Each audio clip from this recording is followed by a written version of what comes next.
Ed Koch was known for speaking up. Y'all are going to laugh hysterically later for that. Ed Koch was known for speaking up and speaking out and being truthful. Remember Ed Koch? Except it turns out about his identity. In an article that was released this week in the New York Times, many people discuss how he was a closeted gay man who exiled his lover for political gain and ended up dying alone.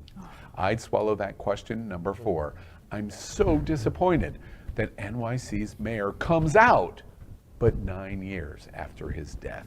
That's a mixed drink. Look, I'm more sad. You're I'm more sad? sad. Yeah. No, honestly, this is a heartbreaking story on so many different levels. Okay, so I was a kid, when Ed Koch was mayor of New York, and I loved him. He has such great swag, and now this explains a lot that he's gay. But it Funny. funny, charismatic. He had swag about him. He wasn't the best looking man, but when he walked into a room, you paid attention. He was relatable. He talked to everybody. He was that kind of mayor, the people's mayor.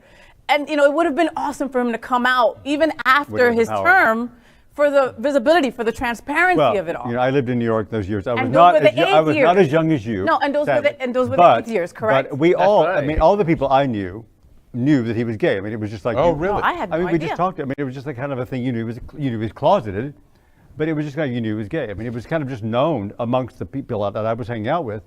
But then what he did not do for the AIDS crisis was abominable. Yeah. It was just... Yeah, that's the worst part. Why didn't he get outed?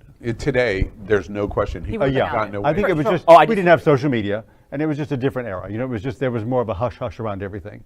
It was like, why, if you look even further back, like say this is a completely different example, but look at JFK. Why wasn't he outed for being like a womanizer and all these other things? It was a different era, I get it, but the same kind of principle. Yeah. People were protected. He was protected. I think it could still happen today. I think there could be people running for high office, and we would all know that they're gay, but we don't talk about Who are it. you saying? Who are you saying? I'm not going to say it, but I'm telling you, I do. You said it couldn't happen today. Yeah. I respectfully disagree with that. He's saying it couldn't happen that they'd be outed. In unrelated news, Governor Ron DeSantis, please call me. LGBTQ plus news is vital for our community and for the broader world as a whole. We have enough enemies at Fox News. Tucker, Sean, and Laura are loud. We need passionate allies. Happening Out Television Network, Queer News Tonight, and It's Happening Out are literally out of the closet and into the headlines. Our community needs your support. Like this broadcast and subscribe now to ensure the growth of the